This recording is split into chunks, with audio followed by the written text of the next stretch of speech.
What's up guys, Mickle here, and in this video, I want to talk about why out of all the cryptocurrencies on the market, on this channel, I almost exclusively talk about Ripple and XRP. There are so many different cryptocurrencies out there, and I get so many questions in every video. What do you think about this cryptocurrency? What do you think about this cryptocurrency?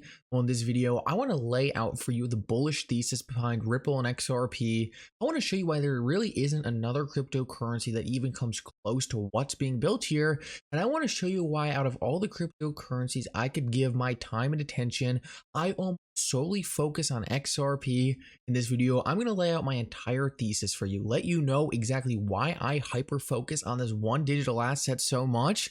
If you enjoy this content, make sure to just take a quick second to like this video and subscribe to my channel. It's really going to help me out so much. Also, if you ever need a good place to buy some XRP or the Flare token, make sure to check out my favorite exchange Uphold down in the description of this video.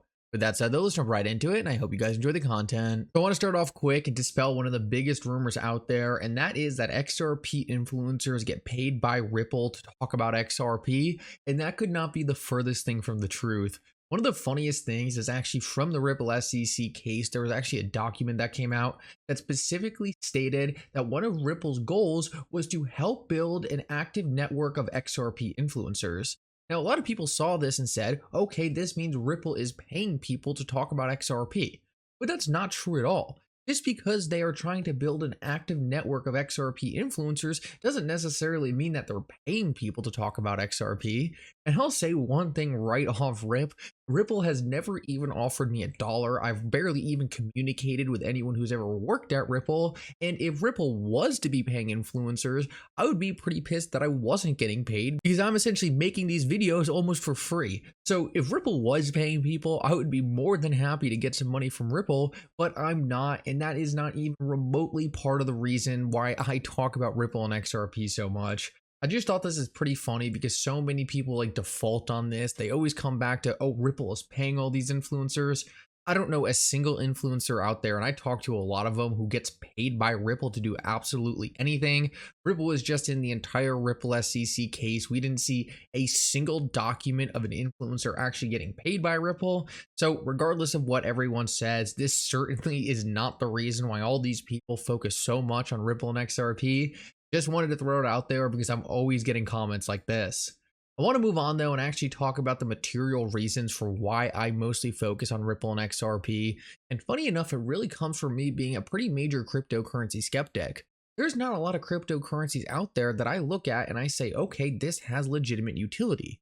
That's why when it comes down to cryptocurrencies, my portfolio really isn't that diversified. I really heavily focus on XRP.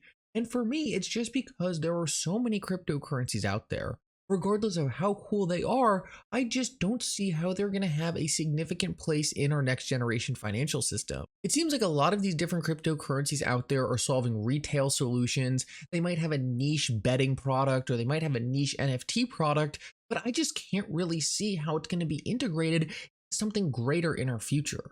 They seem like cool ideas, it's just not something I necessarily believe should get my money. But when it comes to Ripple and XRP, it's completely different. It's not only that Ripple has some game-changing products that are actually useful in our next generation financial system, but they have been working with the institutions to actually implement these products since day one. This is actually a letter from Ripple to the Federal Reserve after a meeting in 2013. 2013. Most people in this community didn't even know what crypto was in 2013. On top of that, Ripple was only formed in like 2010, so that means only 10 years after Ripple, the company, was founded, they were already taking meetings with the Federal Reserve. I mean, this is absolutely phenomenal and just shows you the caliber in which Ripple is operating. It's not some small project looking to do these small things in the retail space. No, like some of the early Ripplers said, they are looking to make a dent in the universe. And this is exactly what you need to do that. You can have the best technology out there. You can have the fastest cryptocurrency. You can facilitate the most transactions. But if you're not meeting with people like the Federal Reserve, you're not going to go anywhere. At the end of the day, our current financial system is extremely centralized and there's a ton of gatekeepers. You need to work with the right people to have your own place. And if you don't work with the right people, you're going to get kicked out. This is one of the biggest reasons why I gravitate towards Ripple and XRP. Despite the whole debacle with the SEC, Ripple has been working with regulators since day one. They have so many different licenses all over the world, all over the United States, and just look at who they're working with. It's some of the biggest institutions out there, and you can see countless examples of this. Zach Rector tweeted out earlier today, ODL is live in India, and Ripple has already met with the Saudi Arabia Monetary Authority. These are two of the biggest BRICS nations out there, but on top of that, we already know that Ripple has had meetings with the central banks in Brazil, and Russia has already come out and said they tested XRP for facilitating transactions. What I'm just trying to point out here is that what is being built by Ripple using the digital asset XRP is on such a bigger scale than almost anything else out there in crypto. All these different crypto projects have cool technologies, but they're not working with the right people to actually implement them in a way that matters. When I talk about the next generation financial system, I am talking about technologies that are going to work within the current system in order to make it better. These big players in our current system are not going to get disrupted.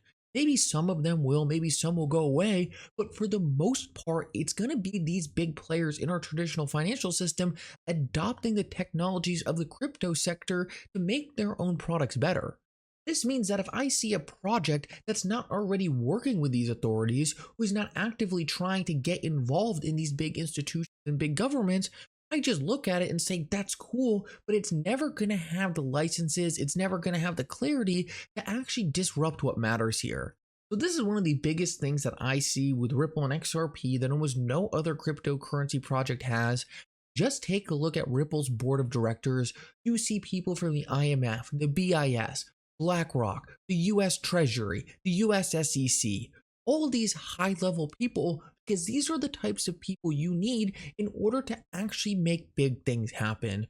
You can have a team full of very skilled developers building the best technology out there, but if you can't get into the right doors, if you can't meet with the right people, you are never going to get the adoption that matters in the financial sector. This is almost completely different than any other industry. If I build a cool social media app, I don't have to worry about getting the blessing of the Federal Reserve, or the regulators in the United States, or the biggest governments and institutions. I just need to create an app that retail likes. But what Ripple is doing with the finance sector is completely different. These financial technologies are going to require an extremely high bar of regulation. And if the companies behind these crypto projects or these projects themselves aren't actively working to comply with these things, they are never going to make it in the long run. I just want to read through a list that Digital Asset Investor put out the other day, because a lot of times this stuff gets talked about with Ripple and XRP, and a lot of people come out and say, oh, influencers are just hyping this up. This is such unrealistic stuff that's never going to happen. XRP is never going to be used in a significant way by the largest financial institutions in the world. But Digital Asset Investor actually put together a very interesting list. And it's some of the most bullish quotes ever stated by Ripple themselves, not the XRP community, that so many people misconstrue as these crazy rumors and things that will never happen. Digital Asset Investor tweeted out, some would think that these things were said by hype influencers. They were actually said by Ripple. This is why I'm here. I believe in them. And that statement right there, I could not agree with more. He said XRP could help in a systemic risk situation in another financial crisis. XRP will be a supernatural currency similar to the Swiss franc. XRP's simple goal is to be a world reserve currency. The creators of XRP's goal was for XRP to be a world reserve currency. Ripple XRP's goal is to have liquidity of a G10 currency. Ripple is in fact replacing Swift, and then a joke about the IMF one day using XRP. What I'm trying to show here is the goals for Ripple are so much larger than any other project. They are looking to completely disrupt the current financial system and give this financial system products to bring it into the space age. Right now, our financial system runs on outdated technology.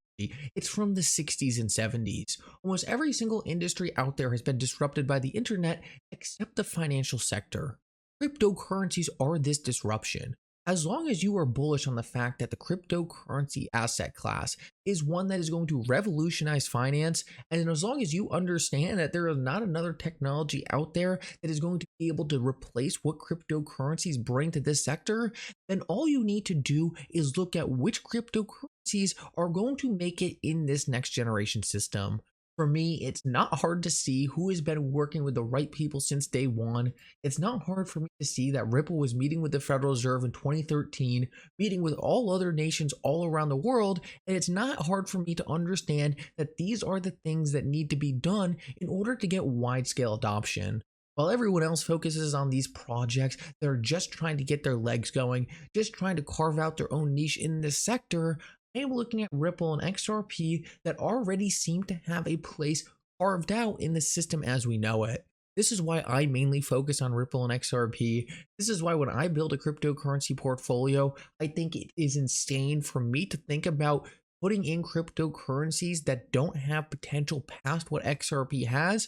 Yes, there's always going to be small projects out there that I want to take a small stake in, but at the end of the day, I haven't really seen anything that even comes close to what Ripple's building, and that's why I'm so excited about everything we have seen over the past couple months. Eventually, it will all get priced into XRP's price. We just need to wait. Anyway, guys, thank you so much for coming. I hope you enjoyed this update. If you did, make sure to like and subscribe. It really does mean so much, and for now, Mickle out.